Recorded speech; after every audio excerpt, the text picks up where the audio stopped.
Today we have another very special guest in the bunker with us here at Alvarez and Marsal. We have Vikram Utamsingh, who is our country leader for our firm in India. Welcome, Vikram, and shall I say namaste? Namaste, Paul. Very nice to have you. Tony and I are thrilled that you can join us. Thank you. As I'm sure you know, over the last 6 months or so, we've been having people come on and talk to us about what's life like for them, both personally and professionally, given everything going on in the world today. And I work, obviously, Tony and I work very closely with you at A&M, and we thought it would be great to get your perspective as to how you're managing our firm and our business in India, but not just professionally, personally, how you and your family are managing, how the folks in India are managing, just to get a different perspective. As you know, we're calling this in the bunker. I'm here in my home office in New York. Tony's in his home office, I believe, in Paris. Is that right? In France? And I'm assuming you're in your home in Mumbai with that awesome background, by the way. Thank you. Maybe we should start off by you telling us what's the significance of the door behind you there, and then we can get into it. Well, that's a fun, isn't it, when you say the door, because behind me is Jim Morrison, the rock singer from The Doors. And, I grew up listening to The Doors from the time I was 11 years old, and I haven't stopped listening to them. And it's funny, I do an annual presentation to all the newcomers when they join our firm from university, and I focus on the culture of the firm. I don't talk about the business units and stuff like that, because that's going to be done by all the business unit leaders. I really focus on what's the special culture about A&M, and therefore I focus on our core values. And then I give live examples from individuals in the firm who really demonstrated those core values. And surprisingly or funnily, I use Jim as an example to demonstrate a core value as well, which is a lot of fun. What core value does he represent? Well, the core value he represents is that there's a story that goes around that when they became famous after the first album, Jim was advised by his manager or someone to get rid of all the other musicians and go in for session musicians instead, and kind of, disband the Doors and really become Jim Morrison, because there was going to be a lot of money available to him. And as the story goes, he got the manager fired. And they agreed that they would share royalties 1/4 each going forward. And if you see on almost all the albums, they've never mentioned who's actually written the songs. They write words and music by the Doors. So it's really teamwork by example. Wow, that's a great, I did not know that. It was the same way as Bono of U2. Now, Bono obviously has become the lead, the visible lead. He's been a personality. He's done the charity work, he's done work in Africa, but they split everything 1/4 apiece. And that's why the band has stayed together for so long. The ones where they've renegotiated, whether it's the Beatles, the Stones, different groups, they haven't had that longevity. They all end up getting back at some point, but to have that consistency, and it's the same thing. So, I got my Irish band. Yeah. You too. Can't wait to hear them. Are you a tracksuit or something? What you came in the bunker with a sports suit on? What shirt is that? What are you wearing there? No, I'm wearing my A&M. I'm wearing my A&M shirt and sports. Yeah, because I'm wearing my A&M shirt and but sports, yes, because I think one of the fantastic things that we've been able to do is really connect all of us, all the employees in the firm, through health, fitness, and contribution to social causes. I will say the connection that we actually have in the firm post-pandemic is probably greater than what we had pre-pandemic. And it really started with us forming a running club. We have a young lady who's a senior director, Khushbu, who's really a half Ironman. She does these half Ironman, which are, I believe, 90-kilometer runs in South Africa and other countries. She really motivates us. And so about 60 or 70 of us form the running club, and all of us run 2 to 3 to 4 times a week. and we post our runs, 5 miles, 4 miles, 3 miles, and we kind of encourage everybody else to start running, and that's really what happened. And then we said that, look, India is going through such a tough time in this pandemic, particularly needy people who really can't afford to live in this pandemic environment. What can we do to help these people? I mean, we have to have that responsibility to contribute to such social causes in this terrible environment that we're actually in. And when we saw the migrant crisis, as you know, India experienced a reverse migrant crisis, i.e., migrant workers leaving cities to go back to their villages, right? It's normally the other way. You come from rural to urban versus urban to rural. And about 500,000 of them were actually walking home. They were walking home 100 miles and 300 miles because all the interstate trains had stopped. Those didn't start really until June.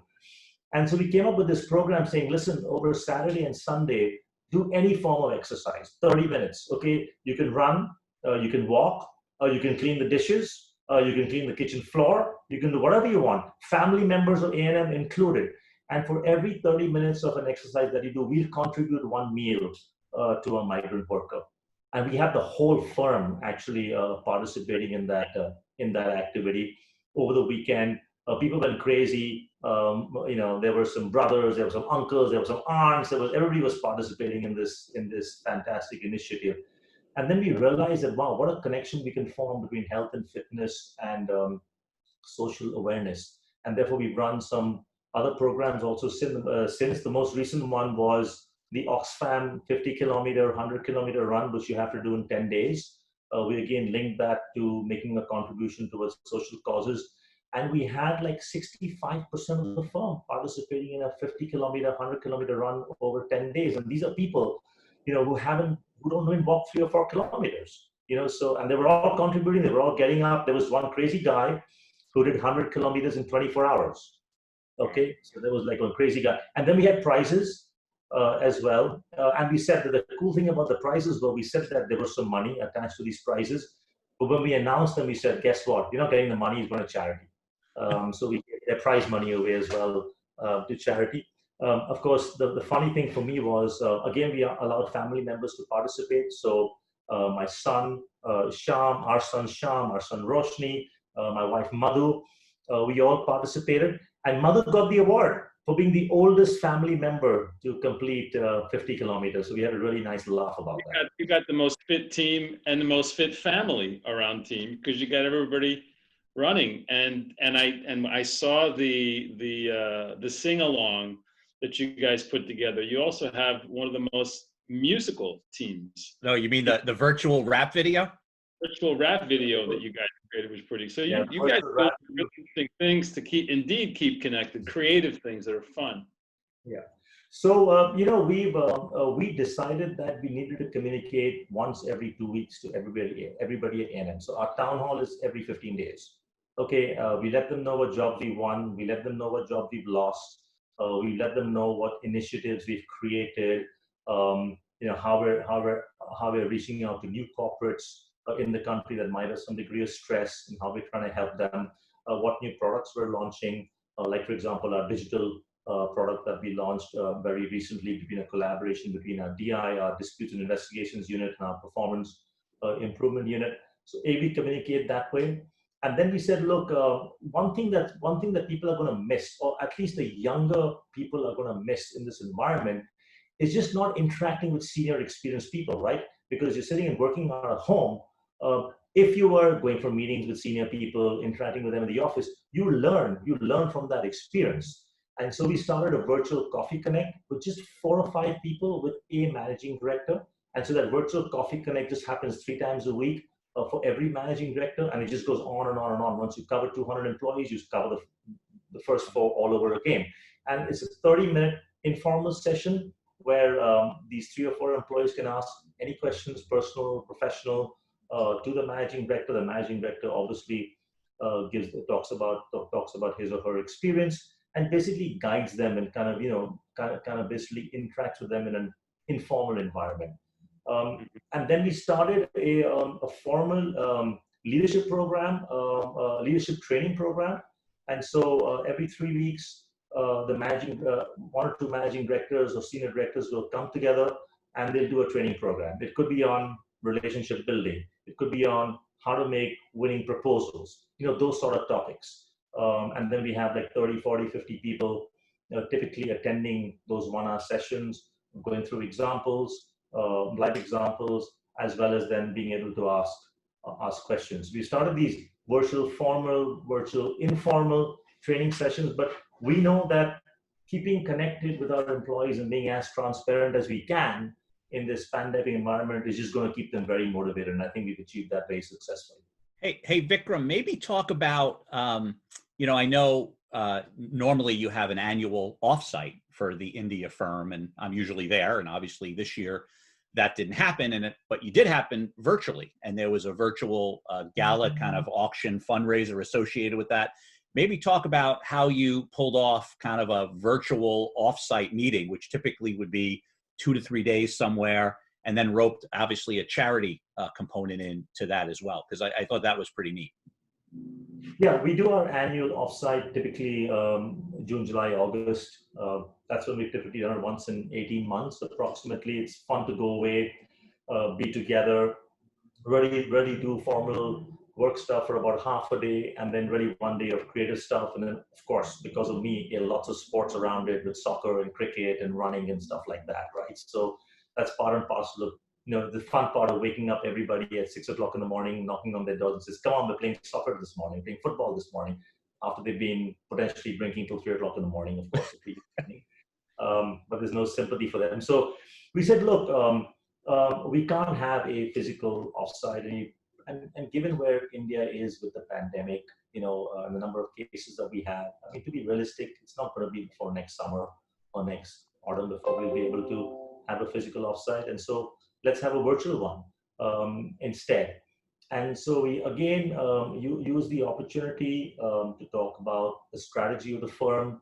We have an open question session for managing directors where basically questions are collated from employees on an anonymous basis. And therefore, some of the questions are really hard when they're put forward to the managing directors over 1.5 hours. We had Louise, who's head of emerging markets, to come and give a picture of the global firm and to give his perspectives as well.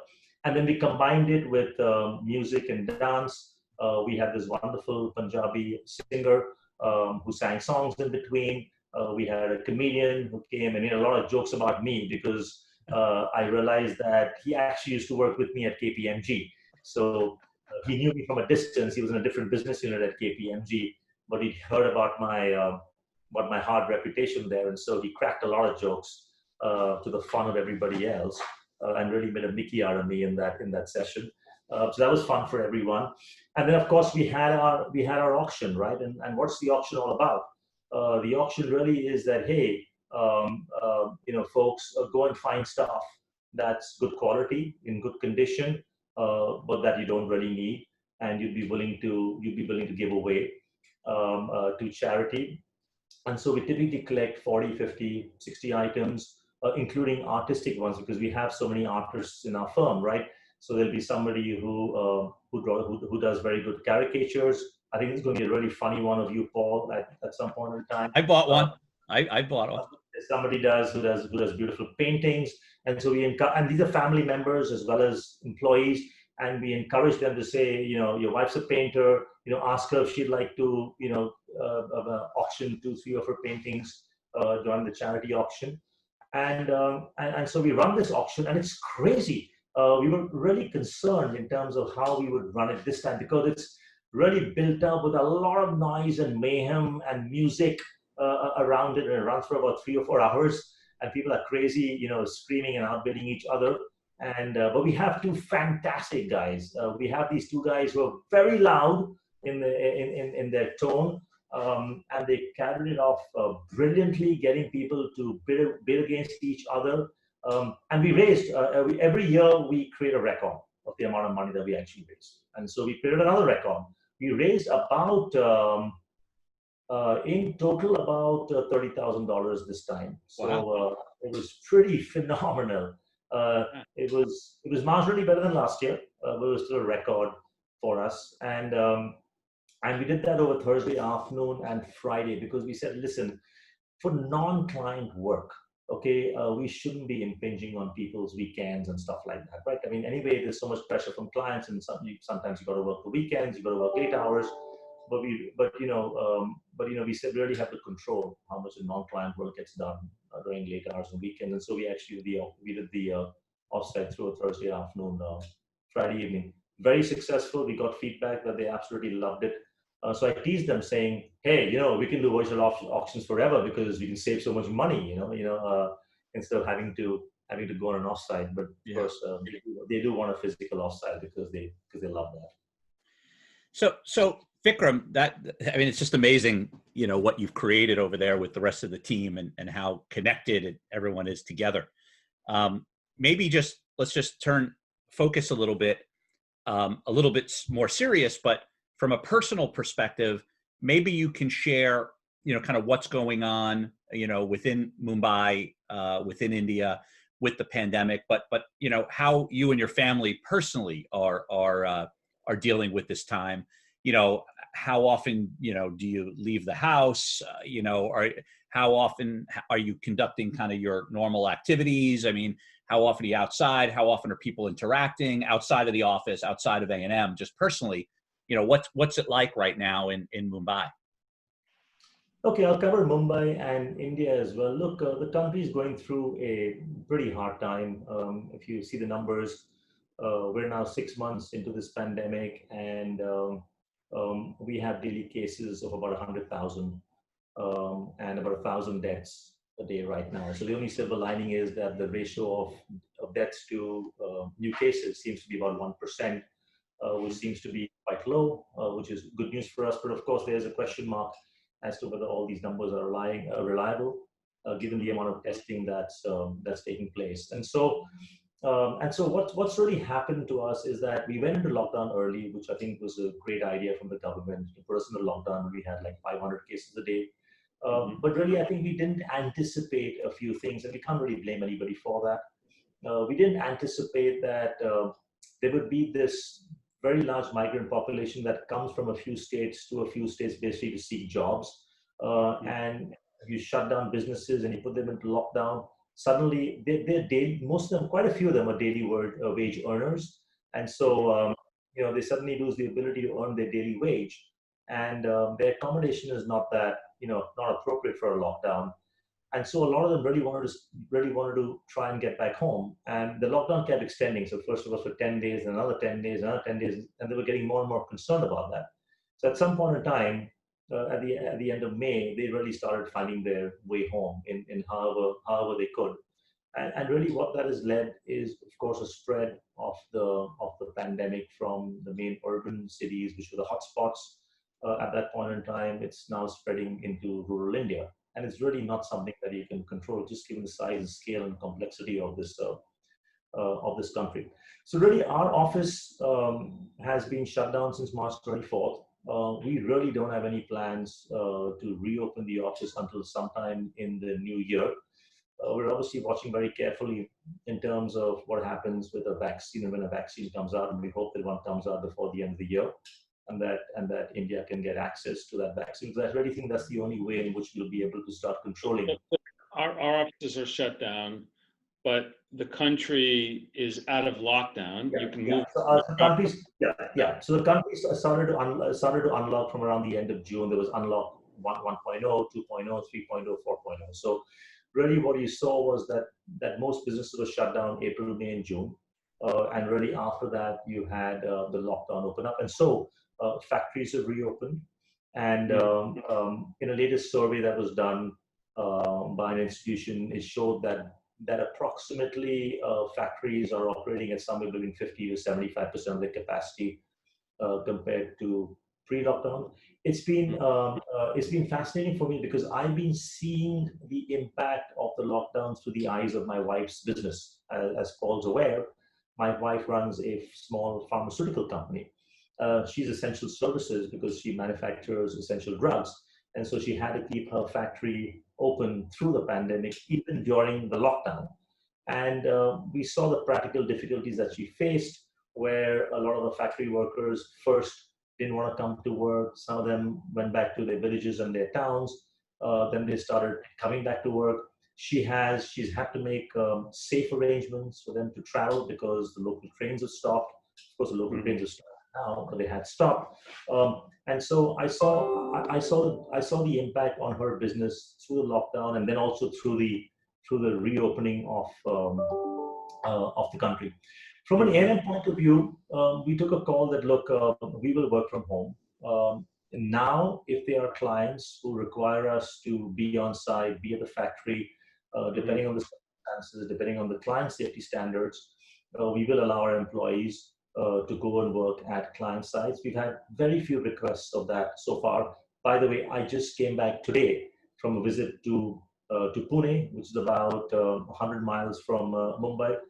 I went with 3 of my colleagues to actually see a plant. I'm doing a due diligence engagement, and it was very important that we went and saw the plant and saw the plant operations. So I saw that today and came back this evening. But that, I think, is rare.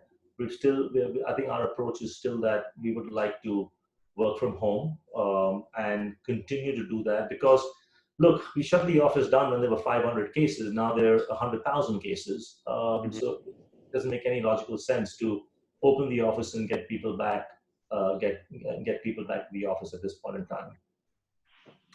But are people out and about in Mumbai? If they are they wearing masks? Are they social distancing? I mean, I've been to Mumbai many times, and it's so compact that I don't know how you could do that. But are you out and about? Are people out and about? How is it working? So personally, I am not out and about, nor is our son, nor is our daughter. But Madhu is, because she does go to the office once a week, and she was previously going to the factory once every 10 days, once every 2 weeks. Look, it's very difficult to social distance in major cities. They're already packed like sardines. And I would also say that people do wear masks, but they tend to wear them on their chin most of the time. So it's not really very effective. I have to say that's what I see in my locality in Mumbai, because you have runners on the road. They're running. People are going for walks in the evenings, and so they've got their mask on, but it's really not on, frankly speaking. But when I came away from Pune today, I saw that there was a lot more discipline in mask usage and in proper mask usage in Pune. And Pune certainly was a hotspot, and I think potentially still is a hotspot location. So no, but in general, a lot of people are out and about. Banks are open, so bank employees are back. Consulting firms like Deloitte, KPMG, others have opened their Mumbai offices. They have very few people going to those offices. Some of our clients have opened their offices. I have a special client, JSW Steel. They opened their offices several months ago, and they have, again, a sparse population of employees in the office on a daily basis. Do you personally know many friends or people from your extended family that have gotten sick in India? Well, two of our employees got COVID, and I really think that one of them was phenomenally brave. This is Costa, who's the managing director. He's the first guy who got COVID.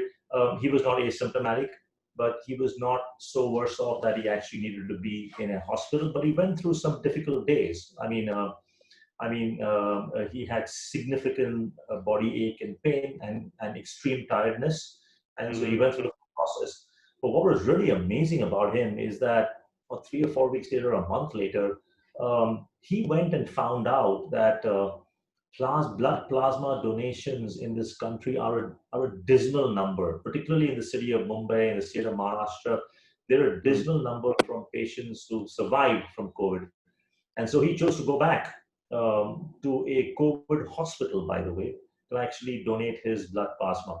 So we found that tremendously courageous.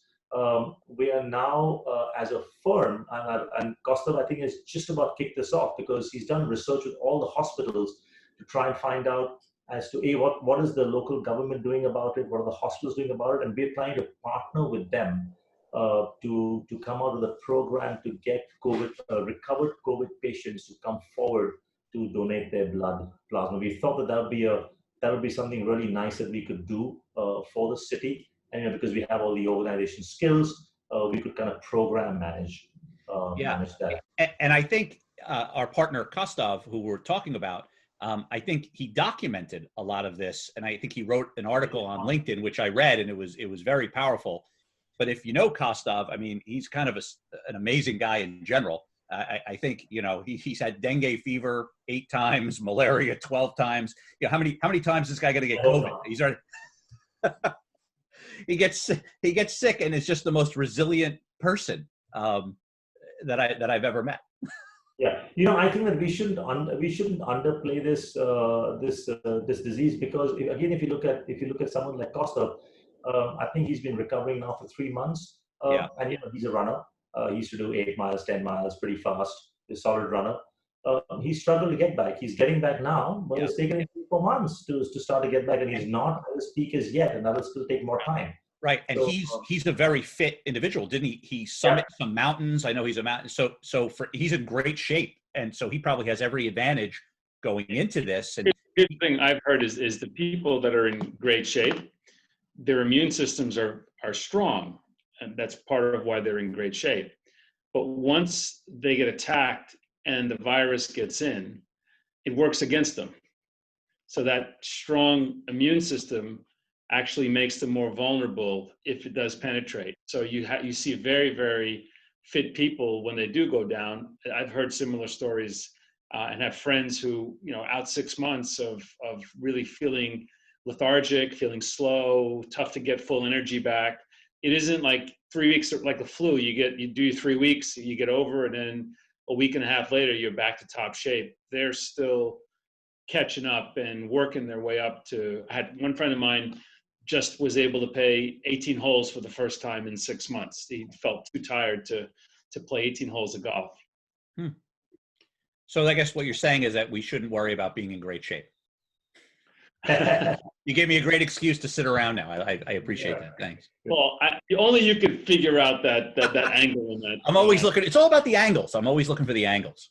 That angle. Gotta work those angles.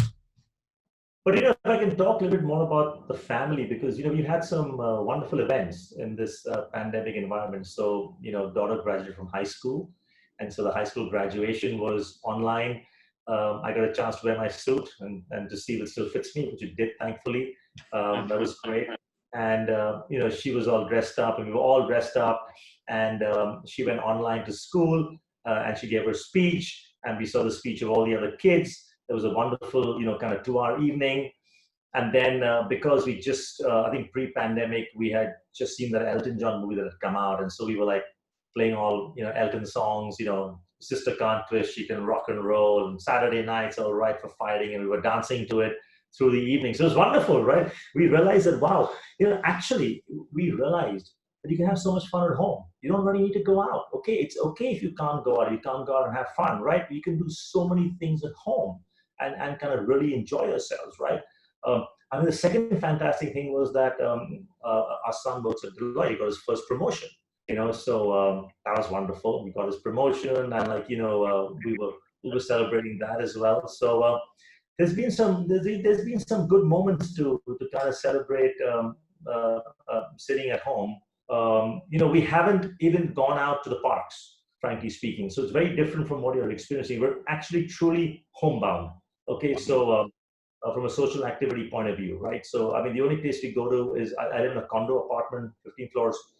We have 15 floors, and we're very close to the sea, the ocean. So we go to the roof, and the roof is very nice. It's like an oval 60-meter kind of shape. You can walk, you can run.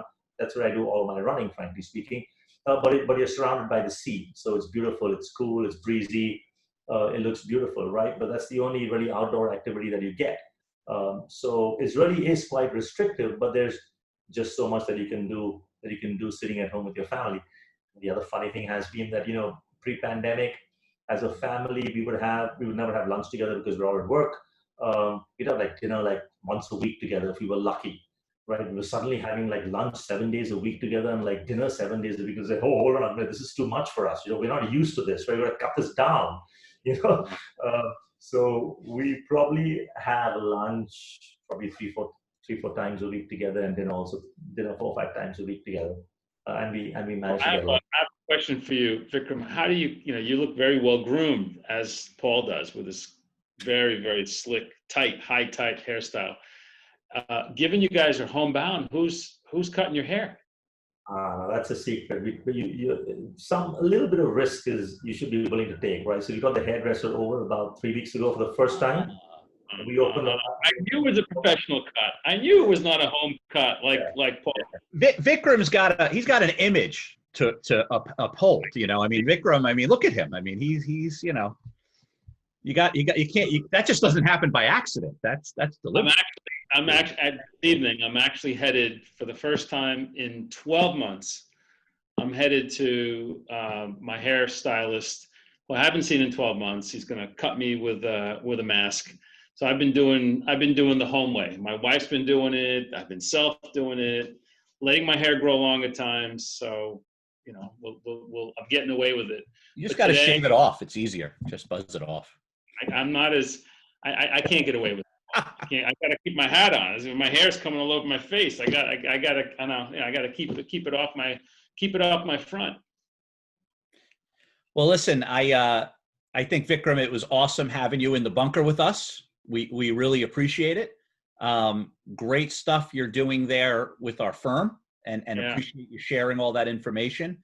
You know, it's not easy, like you said, in the country, and you know, we can relate, although it sounds like you still got a long way to go there before you're out of the woods. So I hope you and your family and the rest of our people there stay safe. And we look forward to continuing the dialogue. Tone, I don't know if there's anything you want to.